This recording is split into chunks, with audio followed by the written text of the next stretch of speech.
శిక్షావళి ప్రవచనం మనం పూర్తి చేసుకున్నాం. ఒక అడుగు ముందుకు వెళుతున్నాం. దానికి చిహ్నంగా అందరూ ఒక అడుగు ముందుకు వచ్చినట్లయితే వెనక ఉన్న వాళ్ళకి కూర్చునేందుకు స్థానం ఇస్తారు. నిశ్శబ్దంగా పని చేయవచ్చు. ఒక అడుగు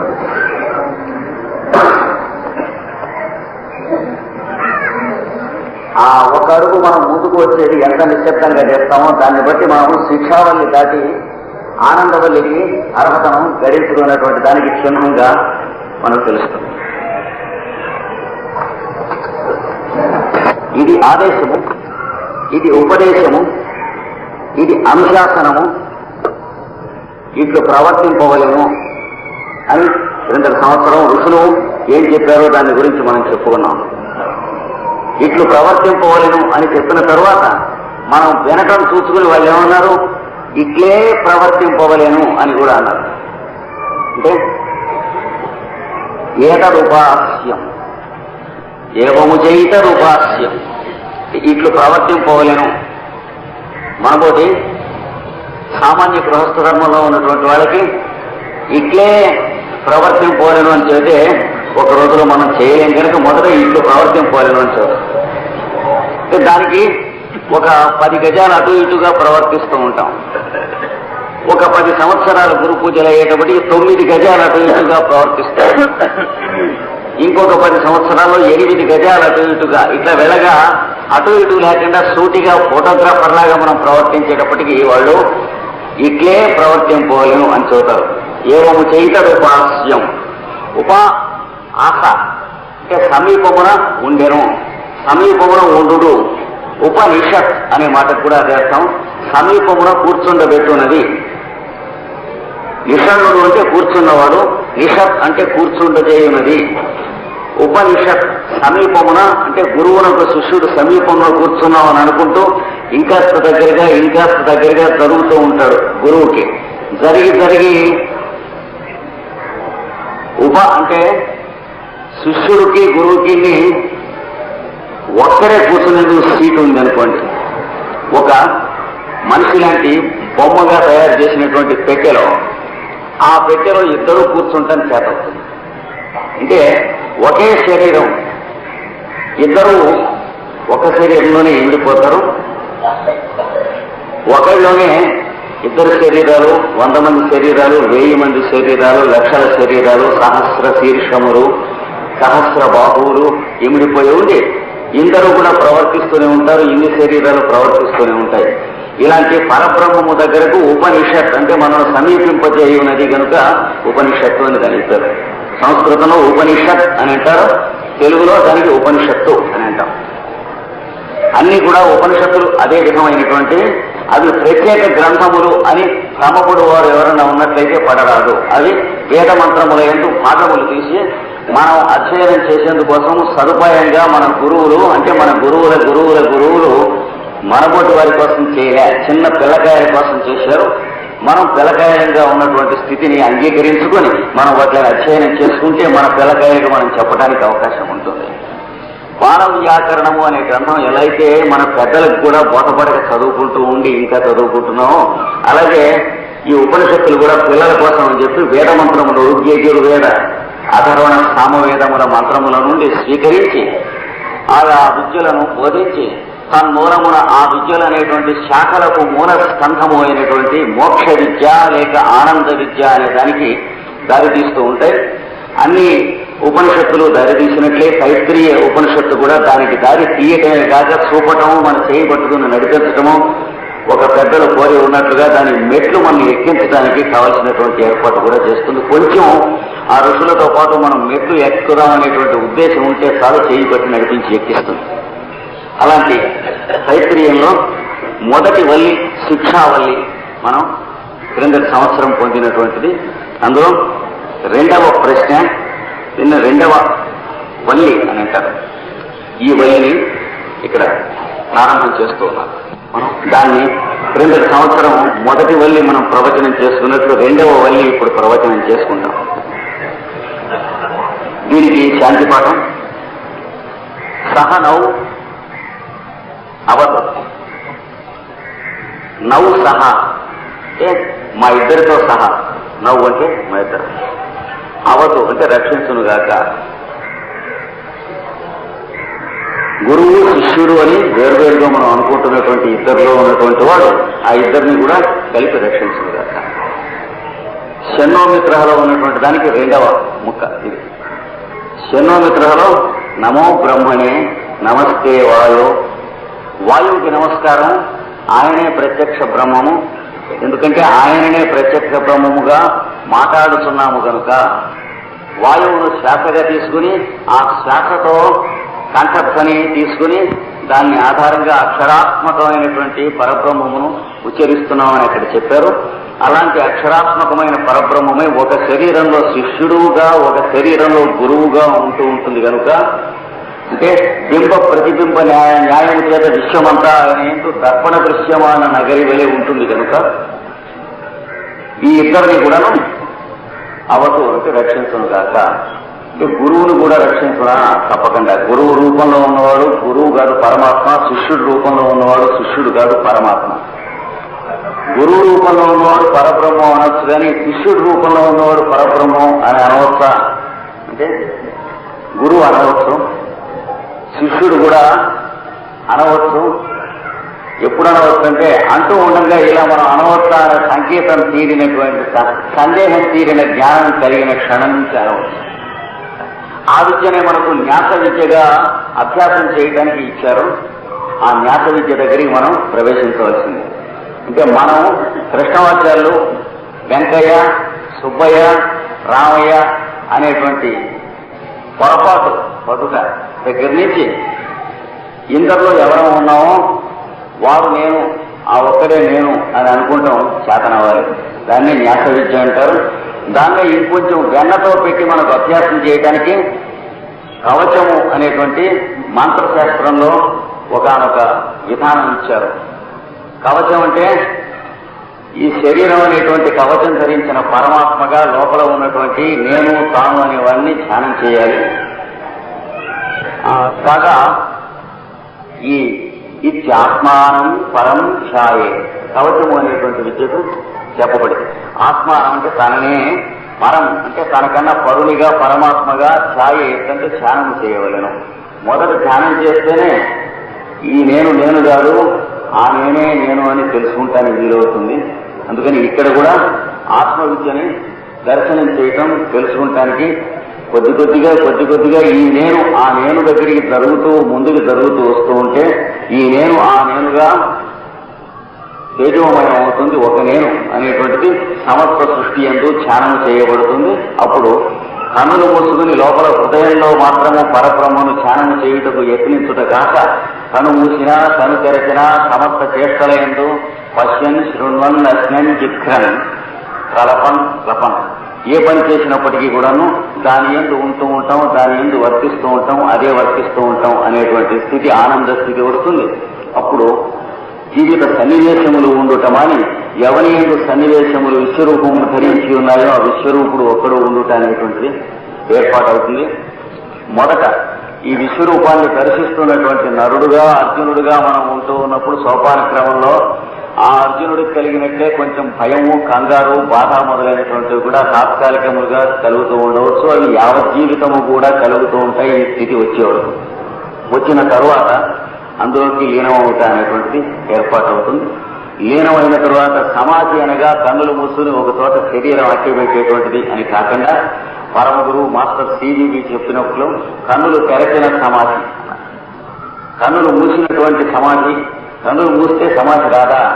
వస్తుంది, కానీ కన్నులు తెరిచినా కూడా వస్తుంది. ఆ స్థితి మనకు రావాలి. అది రానప్పుడు కన్నులు మూసినప్పుడు మనకు సమాధి రావటం కాకుండా పూర్వ సంస్కార వశము చేత మనలో ఉన్నటువంటి భావములు మొదలైనటువంటివి, దానికి సంబంధించి ఉన్నటువంటి పరిసరములలో ఉన్న వస్తువులు మాత్రము మనస్సునకు గోచరిస్తూ ఉంటాయి. ఇందాక ఆ పిల్లవాళ్ళు ఏడుస్తున్నారని నాకు జ్ఞాపకం వచ్చింది చూడండి, ఉపనిషత్తు చెబుతూ ఉంది కూడా. అలాగా మన పూర్వకర్మ వశించేట మన లోపల ఏవైతే ఉన్నాయో విత్తనాలు, ఆ విత్తనాలకు సంబంధించిన వృక్షాలు బయట ఏవైతే ఉన్నాయో ఆ వృక్షముల యొక్క కొమ్మలు గాలి వీస్తూ ఉంటే దాని యందు మనం ఉంటూ ఉంటాం, పరబ్రహ్మ యందు ఉండేవాడు. ఇది ఈ మార్పు రావాలనని పెద్దలు మన ఆశీర్వదిస్తూ ఇచ్చారు. కనుక పరమ గురువు అనేటువంటి ఉద్దేశం ధ్యానంలో పరమ గురు స్వరూపమైనటువంటి తేజోమయమైన ద్వారము అని ధ్యానం చేయండి. ఆ ద్వారంలోకి ఈ నేను అనే సాధకుడు ప్రవేశిస్తూ ఉండగా నేను అనున్నట్టు పరమ గురువు నందు లీనమై పోతాడు కాదు, లీనమై ఉంటాడు. అందుకని మోక్షం అనేది మోక్షానికి పోయారు అని ఉండదు, మోక్షానికి చేరుకున్నారు అని ఉండదు, మోక్షము పొందారు అని ఉండదు, మోక్షాన్ని సాధించారు వేధించారు అని ఉండదు. ఎవరిని సాధించడం కానీ దేన్ని వేధించడం కానీ ఉండదు. అంటే అది ఒక అచీవ్మెంట్ కాదు, ఒక అటైన్మెంట్ కాదు, ఒక అకాంప్లిష్మెంట్, ఒక రియలైజేషన్ అని మాత్రం తెలుసుకోవాల్సినది.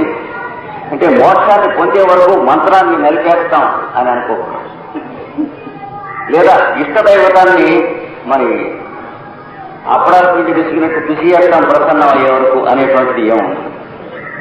అందుకని ఇది మనం వేరుగా అది వేరుగా ఉన్నప్పుడు ఒక్కొక్కప్పుడు మనం ఆ మంత్రాన్ని మరీ టెన్షన్తో మనసుతో పేనకని కానీ లేదా ఇష్టదైవతం వనలేదు వంక మనకు సమాధి స్థితిని అతడు ఇవ్వలేదని గుడ్లూరుముతూ తీవ్ర తపశ్చర్యతో చూసుట కానీ ఒక్కొక్కప్పుడు జరగవచ్చు. అవన్నీ తగ్గిపోతాయి, కాక అంతా సర్దుకుంటుంది. సర్దుకుని ఇతడు అతని యందు ఉండుట అంటే ఇష్టదైవమో గురువో అనేటువంటి ఎలక తన ధ్యానము అనే బోనులో పడవలేను అనేటువంటి అజ్ఞానం పోతుంది.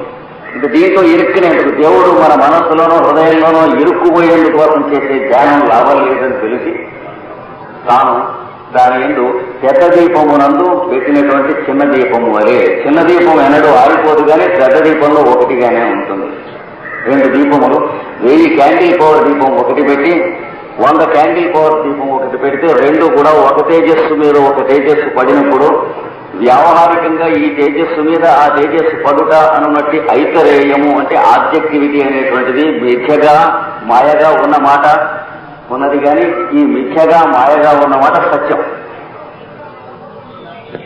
అదే రామానుజులు వారు చెప్తారు, ఈ జగత్తంతా పరమాత్మ కాక మిథ్యగా ఉన్న మాట సత్యము కనుక ఈ మిథ్య ఆ సత్యము కలిసి మేము సత్యమనుకున్నాము అనున్నట్టు వేదమునందలి ఉపనిషత్తు యొక్క వాక్యమునందలి సత్యమును ప్రతిష్టాపన చేయటం ఇందులో చెప్పబడుతుంది.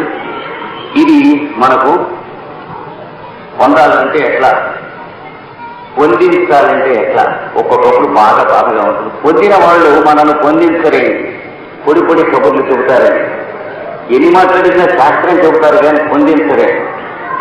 ఏమయ్యా దీన్ని పొందించవయ్యా అని అడిగితే టీకానం తాత్పర్యానం చెప్తారు, ఇలా ఉంటుందని చెబుతారు. ఆశ్చర్యవత్పశ్చర్యకశ్చర్యేణం ఒక్కొక్కరు ఆశ్చర్యంగా చెబుతారు. పరమాత్మ అంటే ఏమనుకున్నావు అంటాట.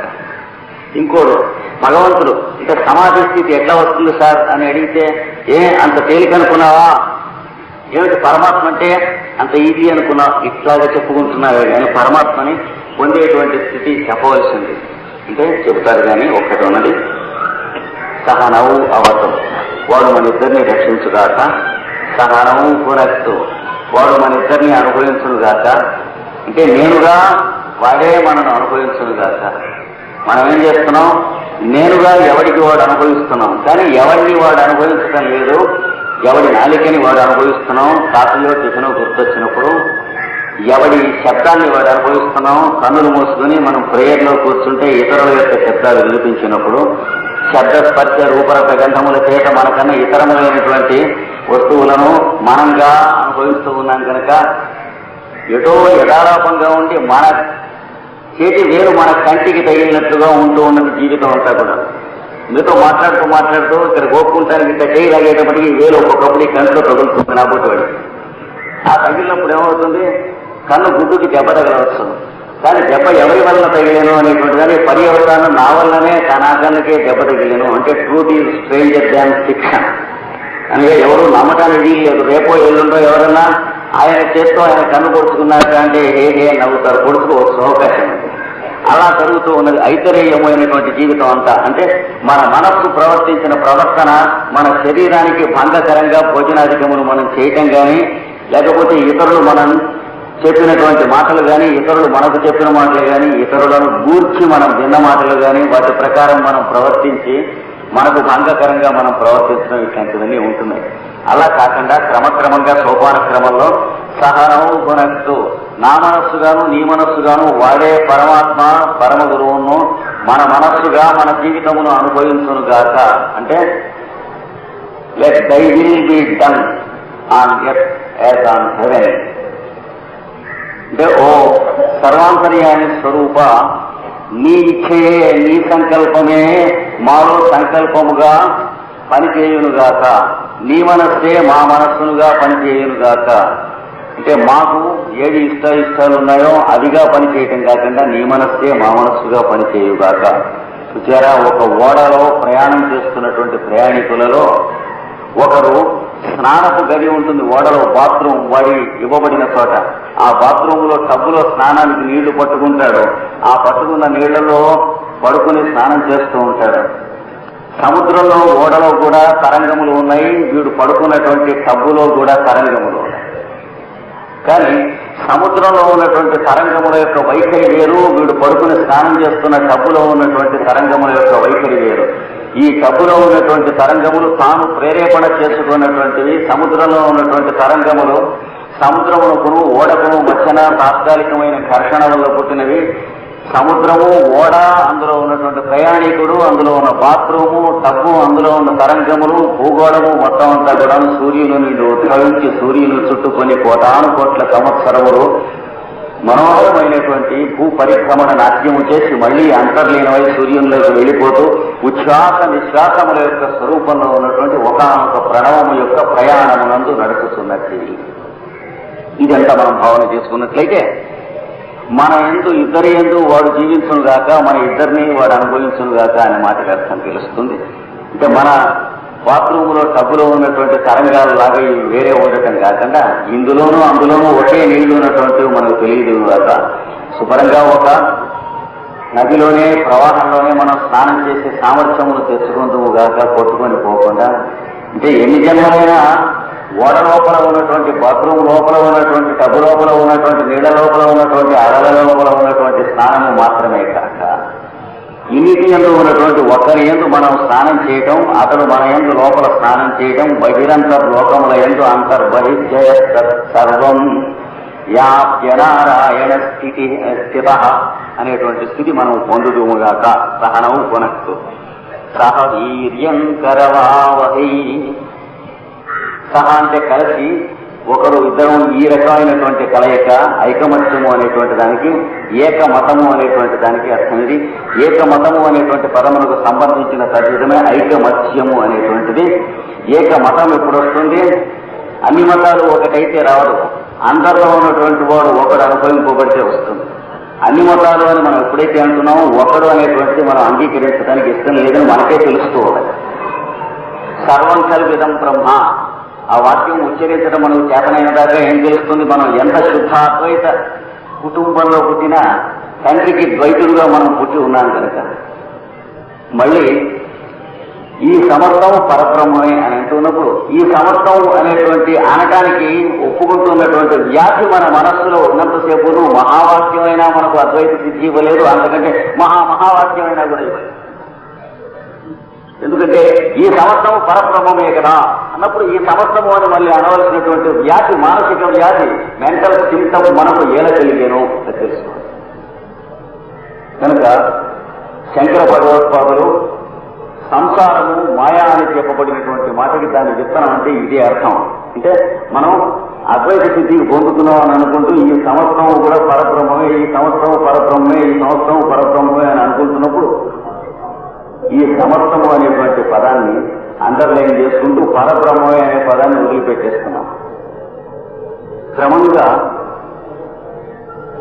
సహ నౌ పునక్తు సహ వీర్యం కరవావై, ఇద్దరూ కలిసి శరీర బలము, మానసిక బలము, సంకల్ప బలము ఇవన్నీ కలిసి మనలోంచి మన ఉచ్చారణగా వస్తున్న దాని పేరు వీర్యము అని అంటారు. అవన్నీ మన ఉచ్చారణలోని భాగములే. బ్యాటరీ లైట్ నుంచి వేస్తూ ఉంటే వచ్చే లైట్లో భాగములే బయటికి వచ్చినటువంటి కోటాను కోట్లైన కిరణముల యొక్క పీచు. అలాగే మనలోంచి వచ్చేటువంటి ఇద్దరిలో ఉన్నటువంటి నేను అనబడు పరమాత్మ యొక్క వీర్యం కరవావహి, అంటే చేయుదుముగాక, చేయింపబడుదుముగాక. అంటే మనకు కర్తృత్వం లేని కర్మలు మనం ఆచరించుదుముగాక. నా కర్తృత్వం నా కర్మ అని కర్తృత్వము లేదు, కర్మలో అనేటువంటివి రెండు లేవు. నన్నే కర్మపరే స్పృహ, ఈ పని చేద్దాం అనేటువంటిది నాకు ఉద్దేశం ఏమీ లేదు, చూశావా అర్జున అన్నాడు. అంటే గీతోపదేశం చేయకపోతే కృష్ణుడికి ఏం నష్టం లేదు, ఒక పూట లెక్కరివ్వడం జరగలేదే అనే బాధ కృష్ణుడికి ఏమి ఉండలేదు. మనం లెక్కరిస్తూ ఉంటే ఒక పూట మన రూపంలో ఉంటే ఏమో ఈ ఒక్క రోజున లెక్కరివ్వలేదు అని కృష్ణాచార్య కనిపించవచ్చు. 30 ఏళ్ల నుంచి డయాస్ మీద లెక్కరిస్తున్నప్పుడు భగవద్గీతలో కృష్ణుడు లెక్కరివ్వవలసినటువంటి టైము అవకాశం లేదనుకోండి. అర్జునుడికి కావలసి వస్తే భగవద్గీత లెక్కరిచ్చాడు. 5000 సంవత్సరాల తర్వాత కూడా అర్జునుడమైనటువంటి విషాద యోగమునందున్న మనకు కావలసి వచ్చినందువల్ల అప్పటి నుంచి ఇప్పటి వరకు ఇస్తున్నాడు తప్ప, ఏ పని నేను చేసినా రాయబారానికి వెళ్ళినా సరే మీరు రాయబారానికి కావాలన్నారు కనుక నేను వెళ్ళాను, మీ ఇద్దరి మధ్య రాజ్యాన్ని గురించి మాట్లాడమన్నారు కనుక నేను మాట్లాడాను, మీరు రాజకీయానికి రమ్మన్నారు కనుక నేను వచ్చాను, నేను అర్ఘ్యపాద్యాదులు ఇమ్మన్నారు ఇస్తామన్నారు కనుక నేను స్వీకరించాను. ఇది కృష్ణుడి యొక్క అవతారం మొత్తం అంతా కూడా. అసలు ఎందుకు పుట్టావయ్యా అని మనం ఎవరైనా నాబోటి ప్రశ్న వేస్తే, మీరందరూ కూడాను భూభార నిర్వాపణం కోసమని సకల దేవతలు ప్రార్థించారు కాబట్టి నేను దిగి వచ్చాను, కానీ కొంచెం నేను దిగవుతాను మీరంతా భరిస్తారా అని అడగలేదు ఆ అవతారం. ఇది మొత్తం జన్మ ఇలా నడుపుకుంటానికి ఏమన్నా అవకాశం ఉందేమో చూడండి ఒక్కొక్కళ్ళు. ఎందుకంటే మీలో ఉన్నవాడు కూడా వాడే కనుక వాడే మీ ఎందు జీవించినట్లయితే మీరు చేసేటువంటి ప్రతి పని, మీ ఉచ్ఛ్వాస నిశ్వాసాలు కానీ, మీరు చేసేటువంటి సంకల్పాలు కానీ, మీ ఇష్టాయిష్టాలు కానీ ఇవన్నీ వాడు చేసినట్లుగానే నడవడానికి, వాడిలోనే నడవడానికి అవకాశం ఉన్నదేమో చూడండి. అప్పుడు సహ వీర్యం కరవావహై తేజస్వి నౌ అతీతం అస్తు. మా ఇద్దరి చేత తేజస్వి అతీతం అంటే అధ్యయనం చేయబడినది అగుగాక. అంటే ఏ తేజస్సు అయితే మా చేత ఈ మాట మాట్లాడిస్తూ ఉన్నదో, ఈ ఉపనిషత్తు చదివిస్తూ ఉన్నదో, ఈ పుస్తకాలు పఠిస్తూ ఉన్నదో, ఇది చదువుకుందాం అని అనిపిస్తూ ఉన్నదో, ఇది అధ్యయనం చేస్తే బాగుందని అనిపిస్తూ ఉన్నదో, ఏదైతే మన బుద్ధులను ప్రచోదన చేస్తూ ఉన్నదో దాన్నే మనం ఒక్కొక్కప్పుడు గాయత్రి మంత్రం అని కూడా తెలుసుకుంటూ ఉంటాం. మనకి ఎందుకు ఉద్దేశం కలగాలి? సుఖంగా ఉందామని, మంచి ముక్కలు విందామని ఎందుకు కలగాలి? కంఠంతో సస్వరంగా ఉపనిషత్తు నేర్చుకుందామని ఎందుకు కలగాలి? ఎక్కడి నుంచి కలుగుతూ ఉన్నది? యత ప్రవృత్తిర్భూతానాం ఏన సర్వమిదం తతం స్వకర్మణా తమభ్యర్చ్య సిద్ధిం విందతి మానవః. అంటే నువ్వు చేస్తున్నటువంటి పని, నీ వృత్తి, ప్రొఫెషన్ మొదలైనటువంటివి నువ్వు సెలెక్ట్ చేసుకుంటే వచ్చినాయని అనుకోబోకు.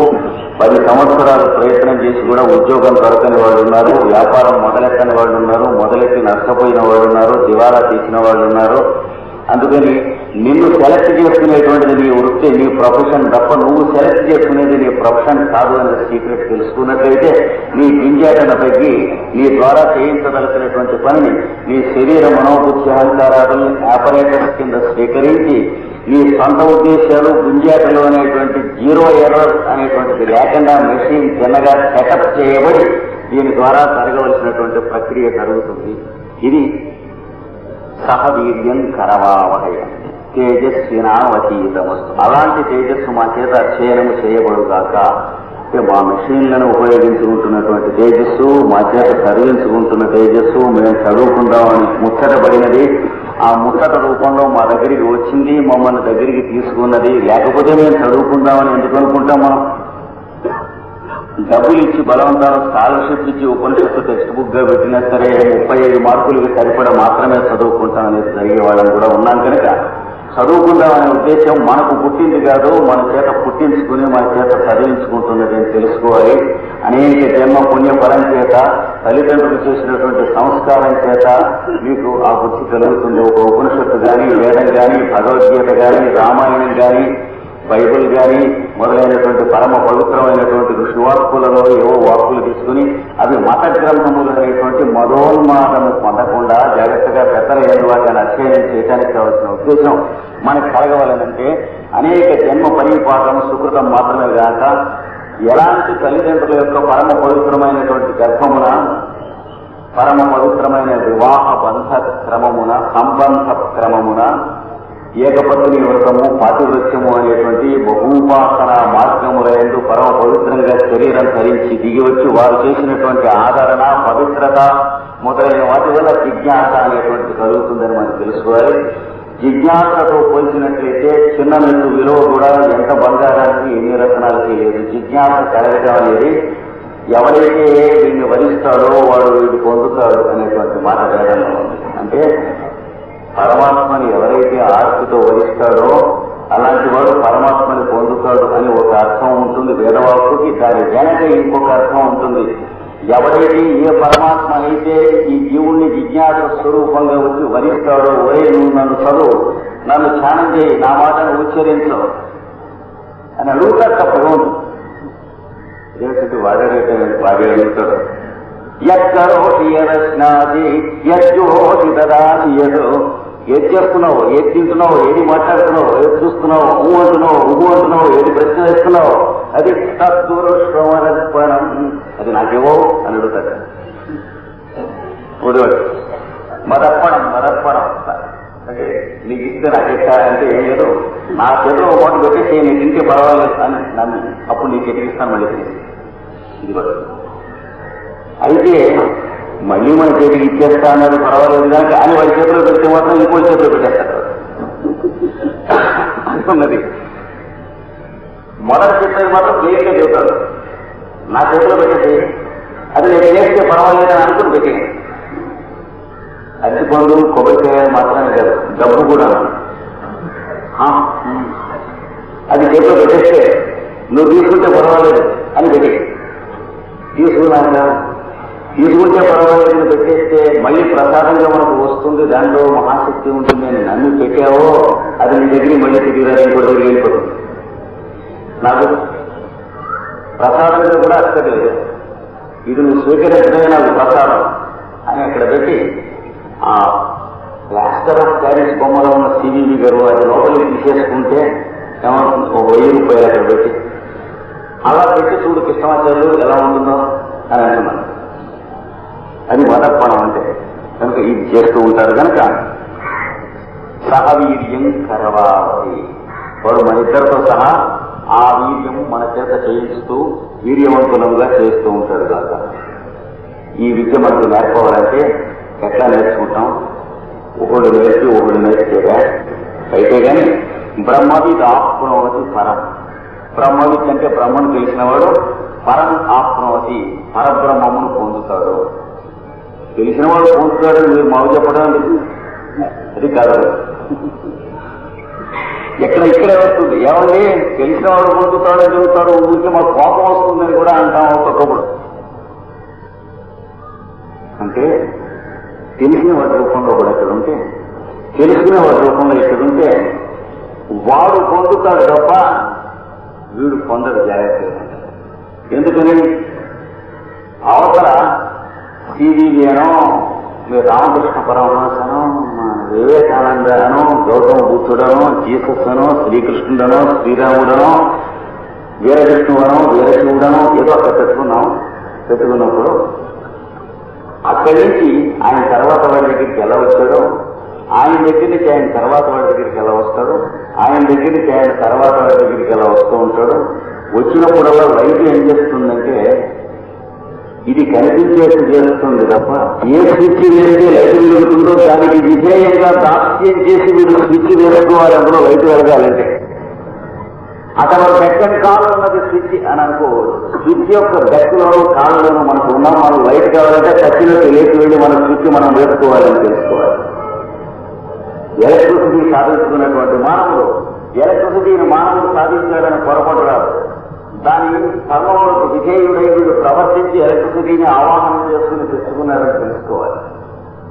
ఏదైనా ప్రపంచంలో అంటే వెలుగు అనేది మానవుడికి జ్ఞానాన్ని ఇచ్చే వెలుగు ప్రతీది ఏంటంటే గదిలో వెలుగు మన మీద పడుతున్నప్పుడు మనను వెలిగిస్తూ ఉన్నది. అంటే మనను వెలుగుగా చేస్తూ ఉన్నది. కానీ వెలుగు మనదిగా ఎన్నడూ అవటం లేదు. ఒక్క ముక్క గుర్తుంచుకోండి, ఎన్నడూ కూడా వెలుగు మన మీద ఎక్కడి నుంచి పడుతున్నా, సూర్యుడి నుంచి పడుతున్నా, చంద్రుడి నుంచి పడుతున్నా, మనం దీపం పెట్టుకున్నటువంటి నిప్పు మంచం నుంచి పడుతూ ఉన్నప్పటికీ కూడా యదాదిత్య